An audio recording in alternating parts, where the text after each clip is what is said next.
Come, Watson. Come. The game is afoot.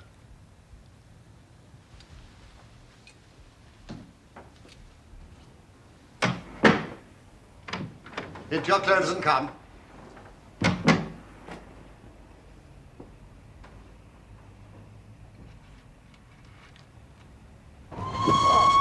Well, I think we have thawed sufficiently, Holmes. Splendid. Abbey, Grange, Marsham, Kent, 3:30 a.m. My dear Mr. Holmes, I shall be very glad of your immediate assistance in what promises to be a most remarkable case. It is something quite in your line. Except for releasing the lady, I will see that everything is kept exactly as I found it. But I beg you not to lose an instant, as it is difficult to leave Sir Eustace there.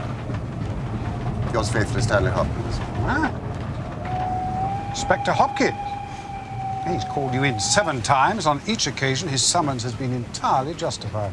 I fancy that every one of his cases has found its way into your collection.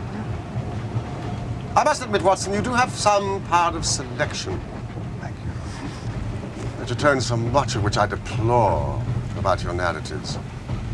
Your fatal habit of looking at everything from the point of view of a story instead of as a scientific exercise has ruined what might have been an instructive and even classical series of demonstrations. Why do you not write them yourself? I will, my dear Watson, I will. In my declining years. So our present research appears to be one of murder. Does it? E.B. monogram, the British arms. An address which harks back to the dissolution of the monasteries. We are moving in high life. Brackenstall. Sir Eustace Brackenstall. You've heard of him? He was quoted in the Chronicle the other day as being one of the richest men in Kent. Watson, you are a treasury of knowledge. And you think him dead? I think him murdered, Watson. Hopkins is not an emotional man. The writing shows a certain agitation. It is surely urgent. You think the body left there for our inspection? I think that we shall find the Brackenstall line is now extinct.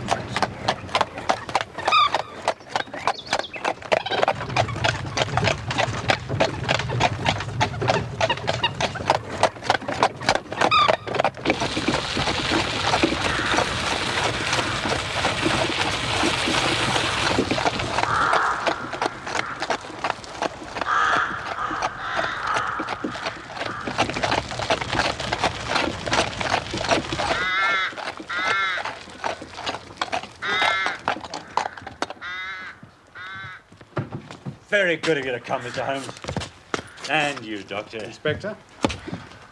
I hope you'll forgive me, Mr. Holmes. Forgive what, Hopkins? I should not have troubled you, sir. But since the lady has come to herself, she's given so clear an account of the affair that there's not much left for us to do. You remember the Lewisham gang? Between the three Randalls. Exactly, sir. The father and two sons. It's their work, not a doubt. But they did a job at Sydenham a fortnight ago, did they not? They did. They were seen and described. Well, it's cool of them. I agree to do another so soon and so near, but it is they. And a hanging matter this time. Brackenstall is dead, then. Ah, yes, Doctor. In the dining room, his head was knocked in with his own poker. And the lady?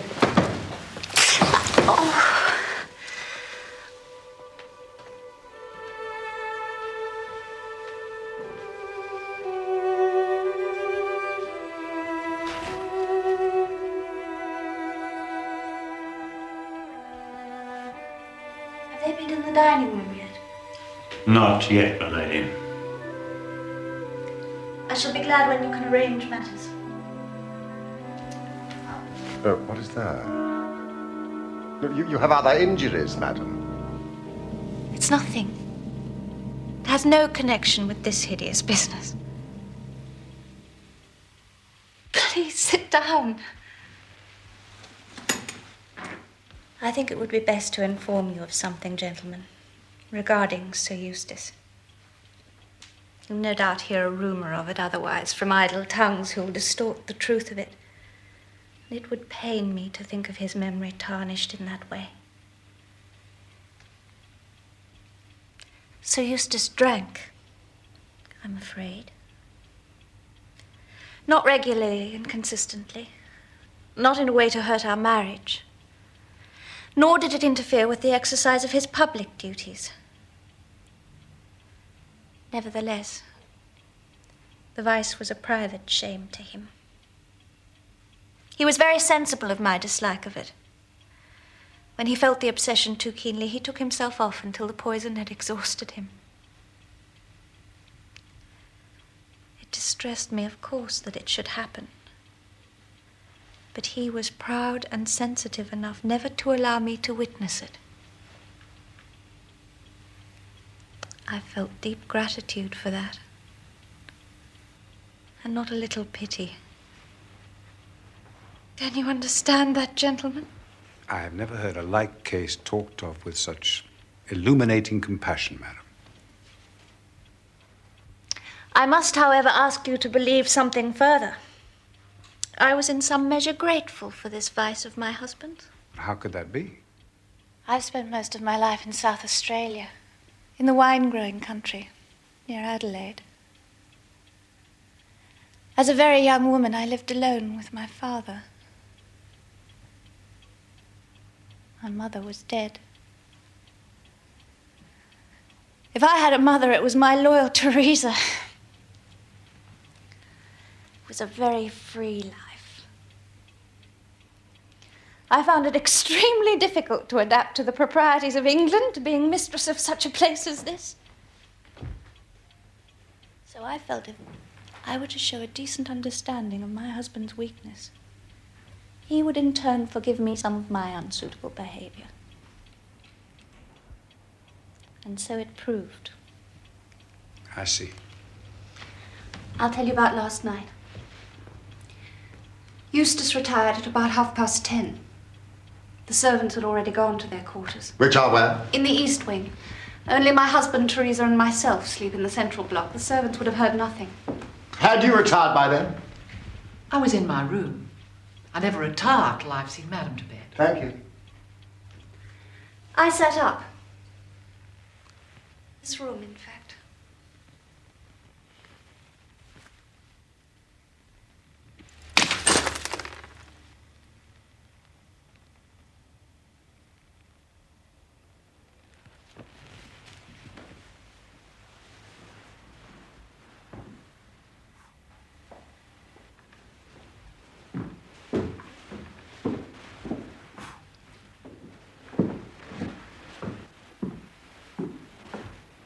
It is my custom to walk around to see that the house is secure, because for obvious reasons Sir Eustace is not always to be relied upon in that respect. I went into the gun room, the kitchen, the butler's pantry, the billiard room, the drawing room, and finally the dining room, where the curtains were drawn.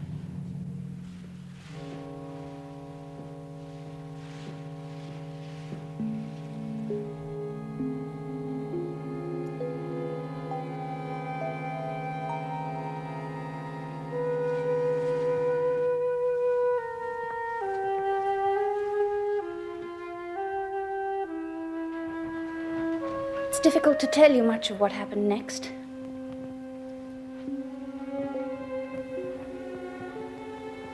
I took a step towards the curtain, and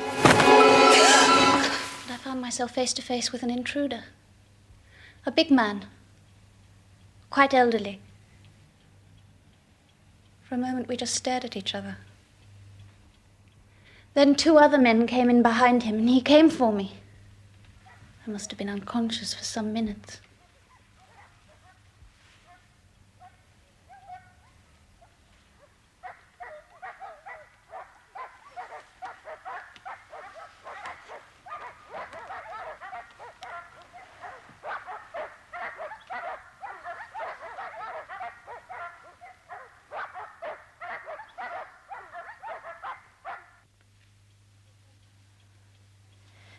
It was then that my unfortunate husband entered the room.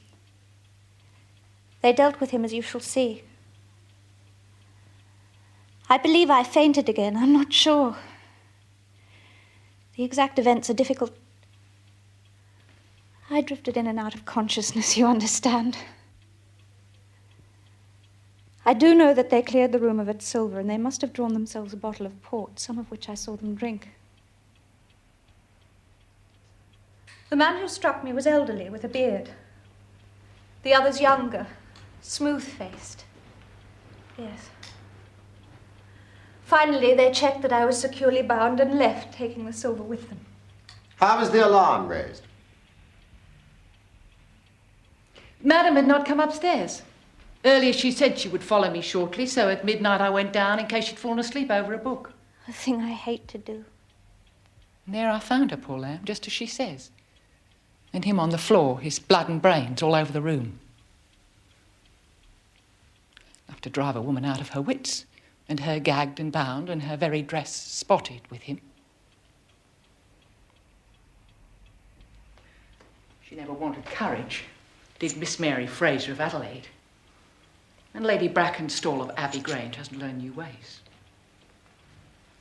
You've questioned her long enough, gentlemen.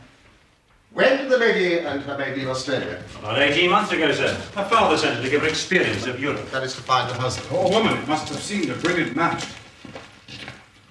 It's a mess, sir. Constable?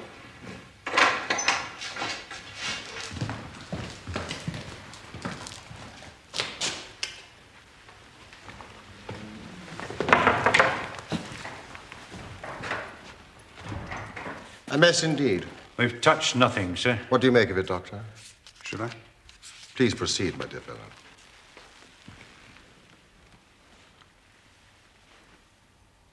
It's a blow of savage ferocity. A single blow? I believe so. It is a straightforward enough wound. You see, it begins thus, below the ear, and then crosses both spheres of the parietal bone at such an angle that this side is smashed as far as the coronal suture. I've never seen anything like it. A powerful man, this elder Randall? Half his trade is violence, sir. But he certainly left his trademark. What beats me is how Randall could do so mad a thing. Knowing that the lady could describe them and that we could not fail to recognize the description. The criminal mind has its quirks of conscience and scruples. In that respect, it is as individual and curious as any other. A noted miser may be secretly charitable, so this violent Randall may draw the line at the murder of an unconscious woman. Or he may well believe that she did not see him. Well, how is that so? She testifies that they stared at each other. Yes, but it was she who held the light. What Randall may have seen was mostly flickering candle flame. The face behind it, a distorted mask. He may have been unimaginative enough to have thought that she saw no more than he did. He knocked out unconscious at the next instance, thus for his purposes solving his problem, Watson. May I impose upon you to search the turkey rug? What for, Holmes? Candle wax, Watson. Candle wax. Now, this bell presents a mystery, does it not, Inspector? Sir? When it was pulled down, the bell in the kitchen must have rung loudly. Well, no one would hear it the way the kitchen is placed. How did the burglar know that? Exactly, Mr. Holmes, exactly. But the very question I've put myself. Now, either he has known the house, or he may have dealings with one of the servants. One of my men is going over the record of service at the Grange with the butler at this very moment, sir. Inspector, you seem to have thought of everything. Oh, thank you, Mr. Holmes. Holmes. What is it, Watson? There. A scattering of wax and a very light scorching. Invisible, but leaving its characteristic scent. The lady would have fallen here. Randall would have snatched up the candelabra immediately. I suppose that is where they took their refreshment. To steady their nerves, yes. Port wine, sir. Did Lady Brackenstall say that the butler's corkscrew was used? No, sir. She was senseless at the moment the bottle was opened. Quite so. It was opened with a pocket screw, probably contained in a knife. If you examine the top of the cork, you will observe that the screw was driven in 3 times before the cork was extracted. This long screw would have transfixed it and drawn it with a single pull. When you catch this fellow, it is likely that you will find that he has a multiplex knife in his possession. Excellent, Mr. Holmes. These 3 glasses do puzzle me, I must confess.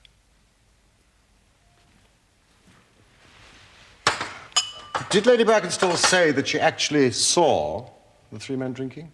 Oh, yes. She was clear about that, sir. Well, then there's an end of it. What more is to be said? Perhaps, Inspector, when a man has special powers and special knowledge like Sherlock Holmes, it rather encourages him to seek a complex explanation when a simpler one is at hand. He will let us know when Randall is arrested.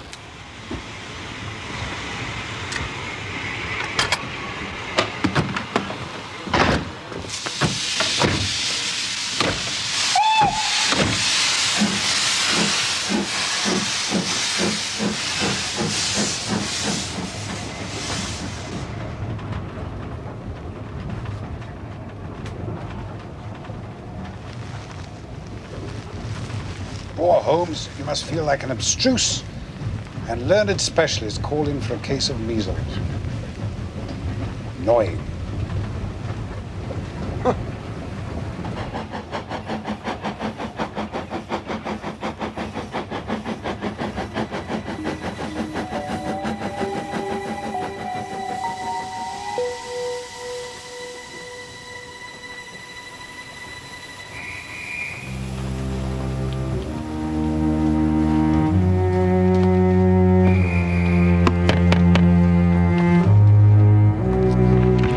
We must return.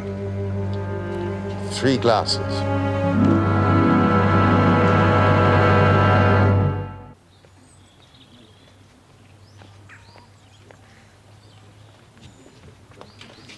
Watson, we have been dazzled out of observation by that lady's beauty. Beauty may be truth, but she does not necessarily speak it. There was port in each glass, but there was only crusting in 1 glass. The last glass filled is the one most likely to contain the crusting. I agree if the last pouring had approached the bottom of the bottle, but the bottle was half full, and it had been agitated. The crusting was present throughout the port. Well, what then do you suppose? That only 2 glasses were used, and that the dregs of both were poured into a third so as to give the false impression that 3 people were there. I understand. If I'm right, Watson, then in an instant, this case rises from the commonplace to the exceedingly remarkable. That will be the Kentish train. What will? That will.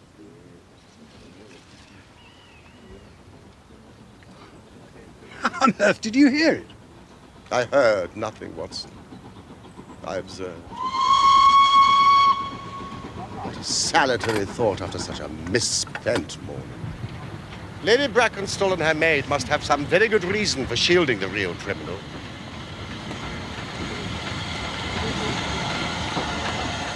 Well, Watson, we shall just have to construct our case for ourselves without them.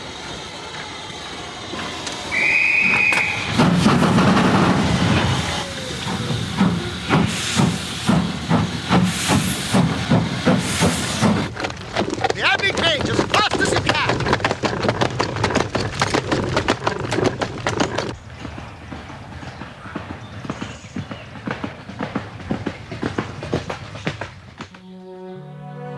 What's up?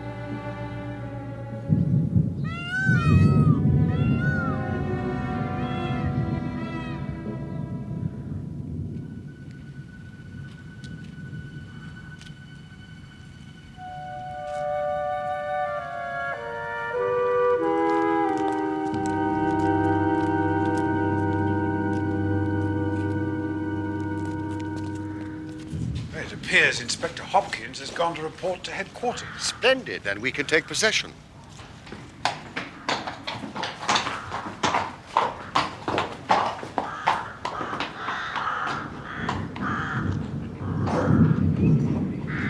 How many frustrated episodes for the laboring men here could one reconstruct from this mechanical cemetery?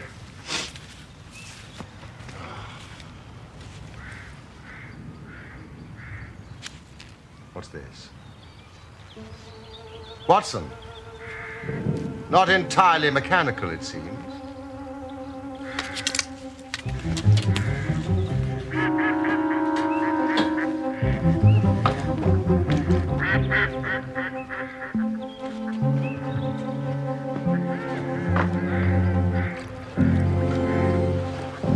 Fudge.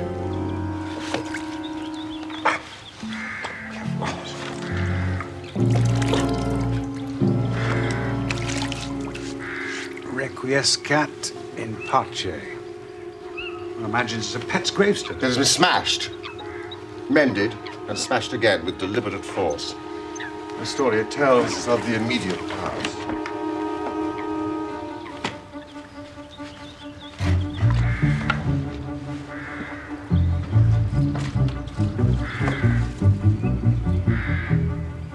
What? The remnants of a dog's collar. Fudge. Hey, you! Has any servant been dismissed from the house in the last month? No, sir. Then it's as I thought. Fudge. Lady Brackenstall's pet dog, let us imagine, dies. It may not be too fanciful to suggest that their poor unfortunate creature was literally killed. Killed? For what reason? Reason, I suggest, hardly entered into it. It was done in a fit of insane rage. By whom? By a drunken, sadistic ruffian. One of the murderers? No, Watson. The lady's husband. The last of the Brackenstalls. Brackenstall? Consider it. No one but a member of the household could vandalize a gravestone and have remained in place. Why should Brackenstall entertain such an obsession about a pet animal that he will forbid any remembrance of it? You saw the marks, of course, on the lady's arm. Yes, I was surprised that they did not interest you more. There were stab wounds made by a long needle or a hat pin. This lady has been living in fear of her physical safety, Watson.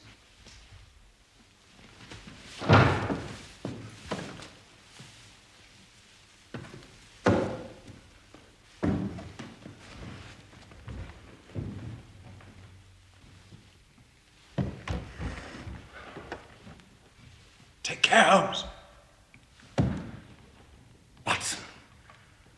We have got our case. How nearly have I made the blunder of a lifetime? But now the chain is almost complete. You've got your men. Man, Watson. Man. Only one. What a remarkable person. Strong as a lion, active as a squirrel, dexterous with his fingers, and finally, remarkably quick-witted. Ah, Lady Brackenstall. I do not wish to cause you any unnecessary trouble. My one desire is to make things easier for you. I am convinced that you are a much-tried woman.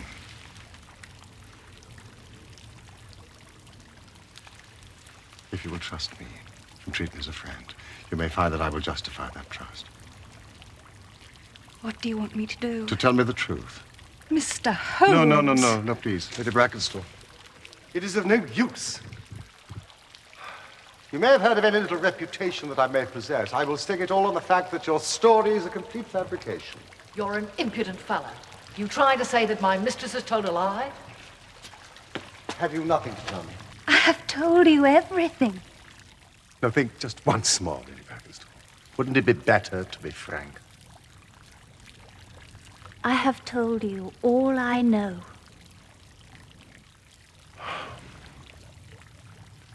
I am sorry.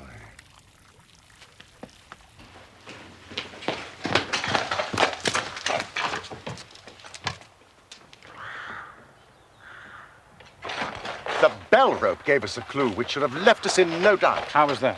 If you were to pull down a bell rope, Watson, where would you expect it to break? Surely at the top, where it is attached to the wire, not 3 inches from the top. But the rope was frayed. The rope which bound Lady Brackenstall was frayed. He was cunning enough to do that with his knife, but the other end was not. If you had stood on the mantelpiece as I did, you'd have seen that it was cut through. Stop! Please, driver.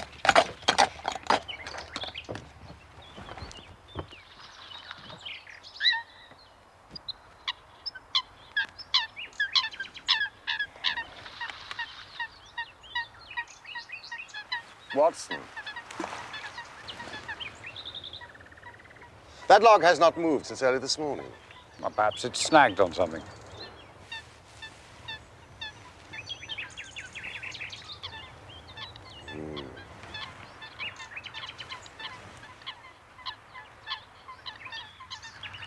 Or anchored. See that Inspector Hopkins gets this on his return, will you? Chiselhurst Station.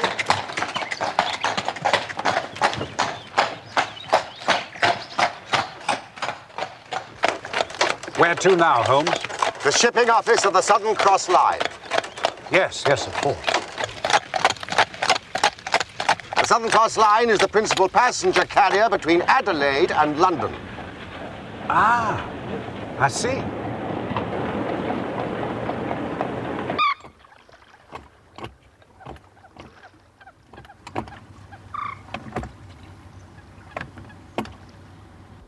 In May of that year, only one of us reached the home port. Our flagship, the Rock of Gibraltar. I'll have the passenger list sent up.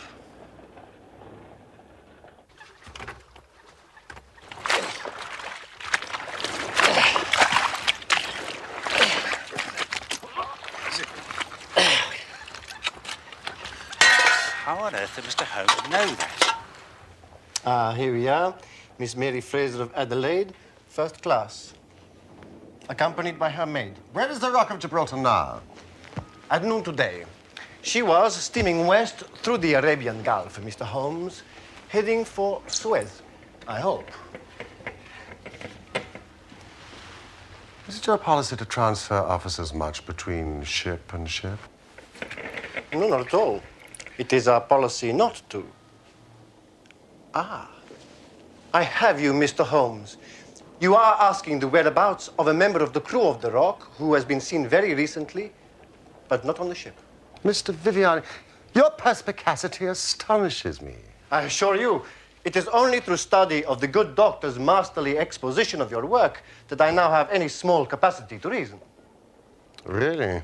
You amaze me. Watson, are you taking notes? Also, you will be pleased to hear that I know exactly who the officer is.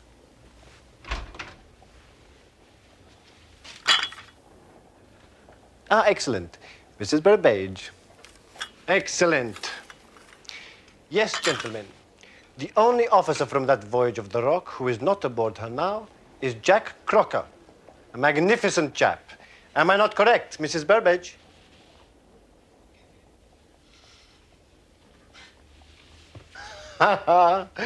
Crocker has the defect. Delightful fellow. Handsome as a prince. The crew worship him. We've promoted him captain of our new vessel, the Bass Rock. No tea for me, please. Which is just fitting out. He's the youngest captain we'll have. But he'll be the best. Not an officer in the fleet to touch him.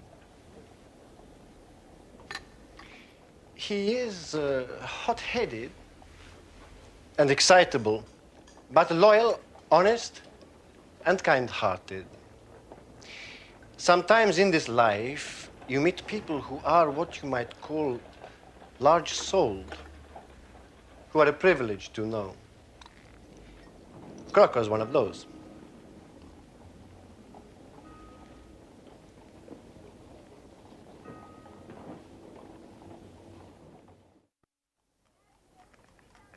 Once or twice in my career, I feel I've done more real harm by my discovery of the criminal than ever he had done by his crime. But I've learned caution now. And I'd rather play tricks with the law than with my own conscience.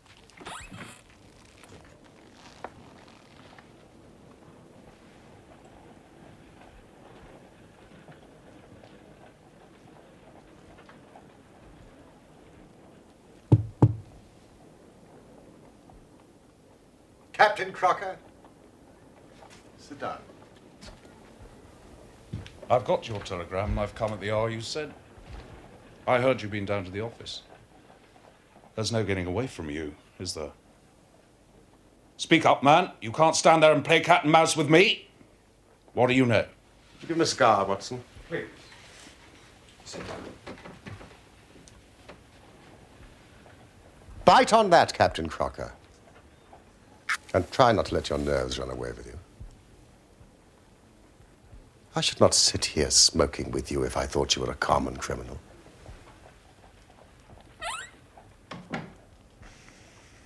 Tell me, what did you use to secure the silver to the floating log? I guess it was fishing gut from the gun room, but I was not present at its recovery. Am I right? What do you want? Justice. For whom? No, we are not partisan. We just want to see justice done, that is all.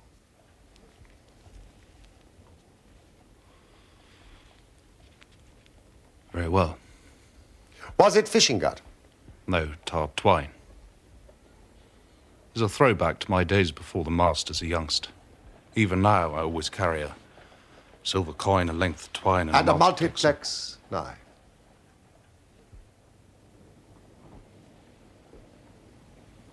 How the devil do you know that?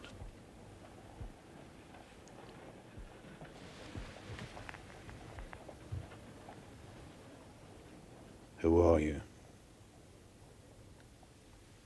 Now, give me a true account of everything that happened at the Abbey Grange last night. Be frank with me, and we may do some good. Play tricks with me, and I'll crush you.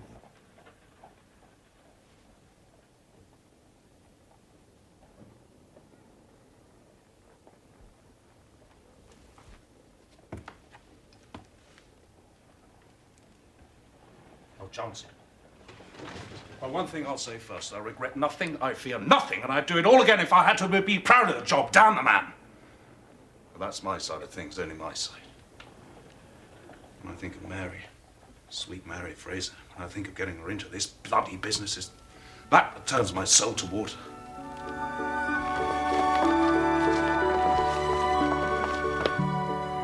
I met her when I was first officer on my last ship.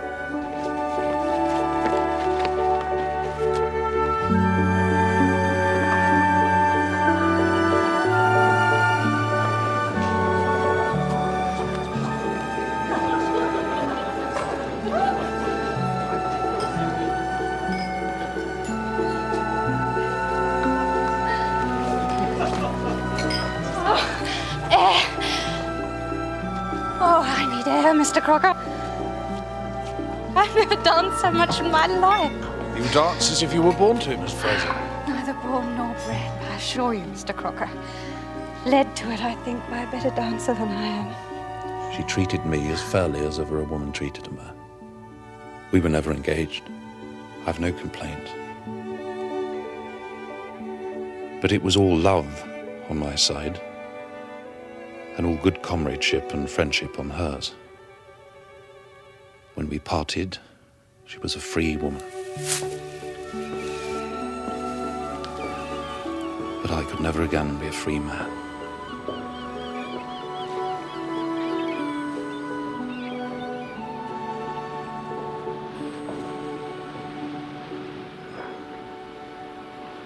Next time I came back from the sea, I read of her marriage. It seemed to be the sort of thing she was made for. I didn't grieve. Felt it to be right.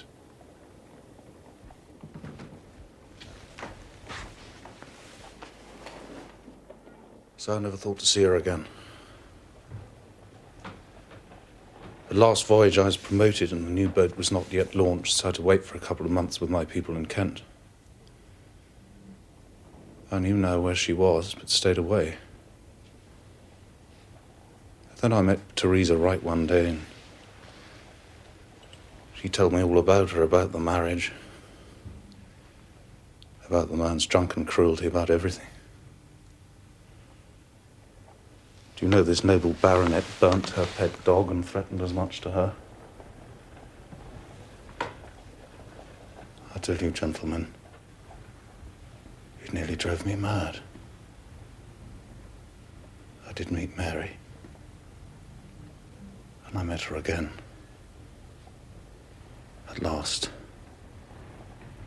She would meet me no more. I was then given notice that I had to leave on my voyage within a week.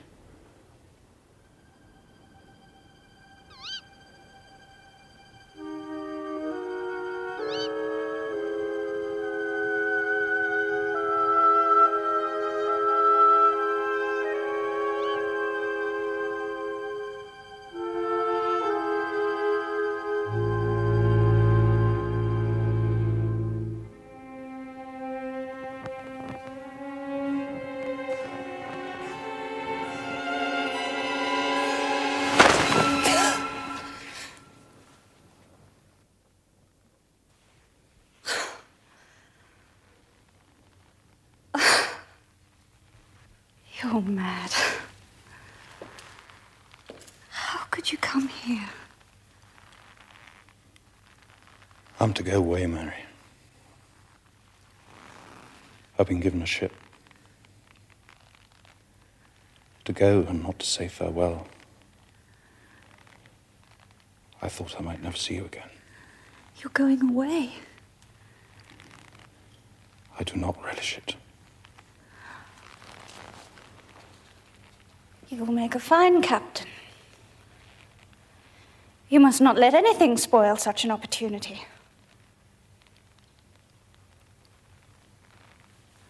I fear for you. You can do nothing.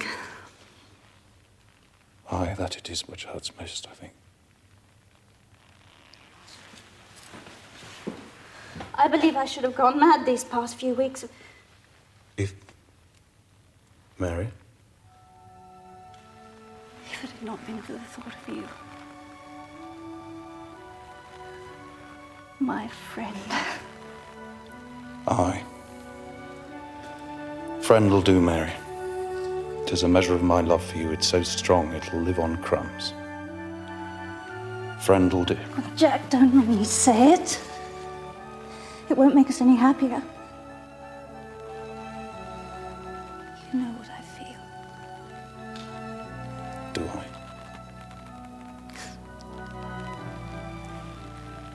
You know you do. Then I shall go a happier man than when I came. God bless you, sweet Mary Fraser. That's enough for me. You must not stay, Jack.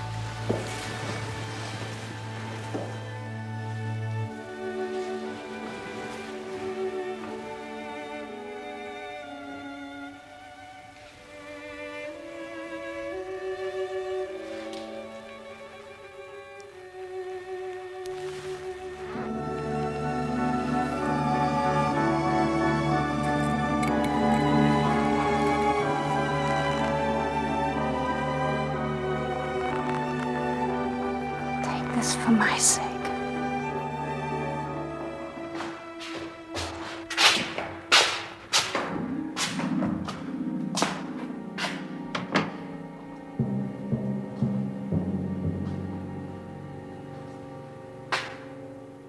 At last I have you, madam, at your trade. Here's a key to your damn modesty. You have a profession, madam. A damn whore. A gutter queen. A filthy jade.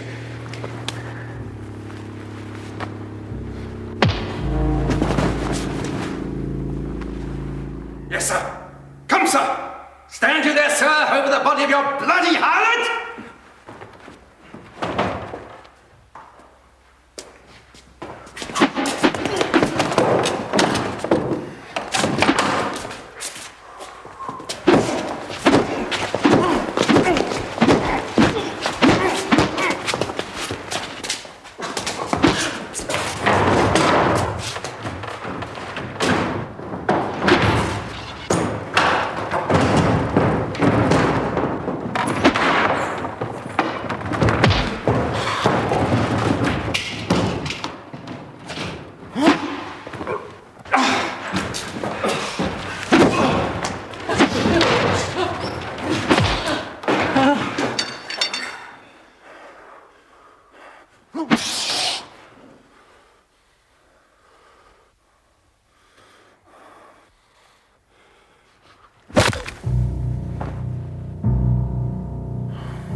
Jack?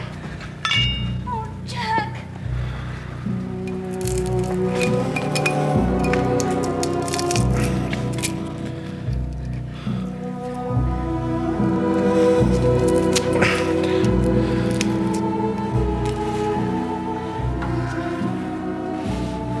Thank you, no, Captain.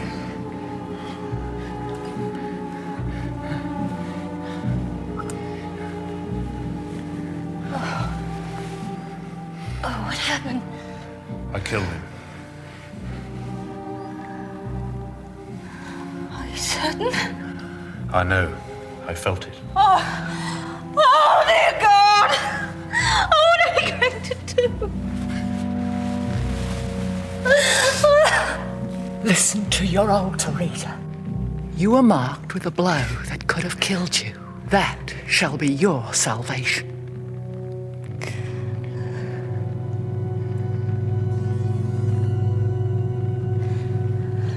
Teresa was as cool as ice. It was her plot as much as mine. We must make it appear the burglars had done the thing. Teresa kept on repeating our story to her mistress whilst I swarmed up and cut the rope of the bell. I then lashed her in her chair, frayed out the end of the rope to make it look natural. The silver, well, you know about that. I do. And the third glass of port to tie in with the Randalls? Yes. And we dropped the candlestick by where Mary fell, for the wax would splash, you know. I never thought the police could have seen through our dodge. And when I knew that savage fiend was dead and she was free of him, I reckoned I'd done the best night's work of my life. I still do, even if I swing for it.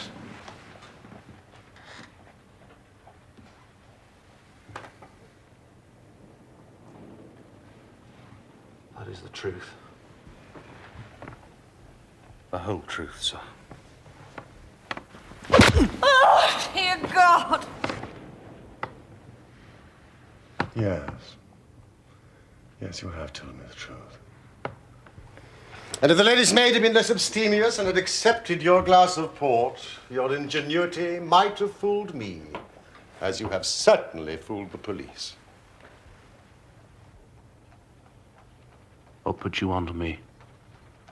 How on earth did you find me? No one could have got after that bell rope but an acrobat or a sailor. No one but a sailor could have made the knots with which the cord was fastened to the chair. It was evident that the lady was shielding someone. To do so under such circumstances meant that she must love that person. It was not too wild a leap of the imagination to connect her with an officer of the ship which brought her to this country.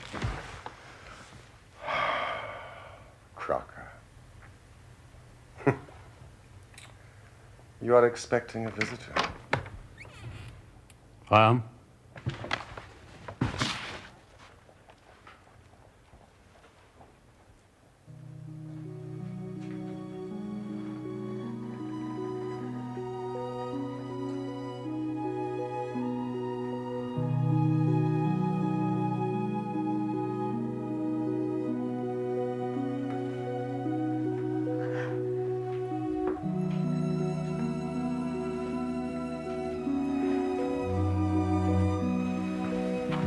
Dearest, this gentleman knows everything.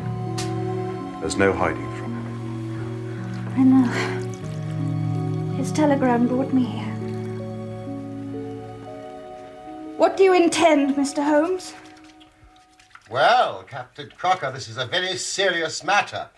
Yet I feel sure that on the basis of the story which you have told us here tonight, a British court of law will understand that you acted in defense of your own life. That, however, is for a jury to decide. Meanwhile, I have so much sympathy for you that if you choose to disappear within the next 24 hours, I promise no one will hinder you. Then it'll all come out. Certainly it will come out. What sort of proposal's that? Mary be left to face the music held as an accomplice, maybe. No, sir, it will not do. Jack, you must go. I shall not. Calm yourself, Captain. I was only testing you. Watson, this fellow rings true every time. It is a great responsibility that I take upon myself, but we will do it in due form of law. Crocker, you are the prisoner. Watson, you are a British jury. And I never met any man more eminently fitted to represent one. Now, gentleman, you have heard the evidence. Do you find the prisoner guilty or not guilty? No, not guilty. Vox populi, vox Dei. You are acquitted, Captain Crocker.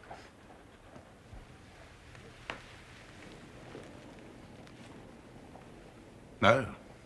No, sir, it will not do. Captain? What if the police arrest some other poor devil? What then? Then I will use all my powers to persuade them of their mistake. If they light on you, then that is another matter. However, I think that is unlikely. Come back to this lady in a year's time, and may her future and yours justify us in the judgment that we have pronounced this night. Oh, thank you. Go.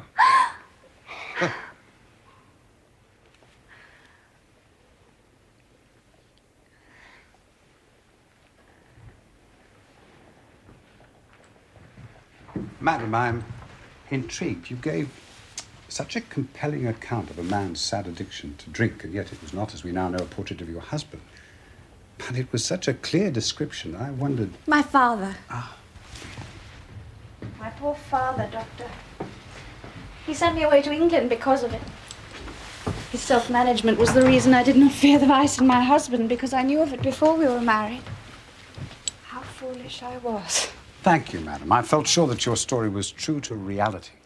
Good luck to you.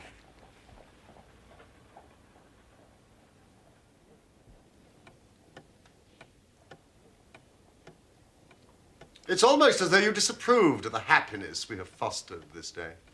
Oh, no, I approve of that. Of course I do.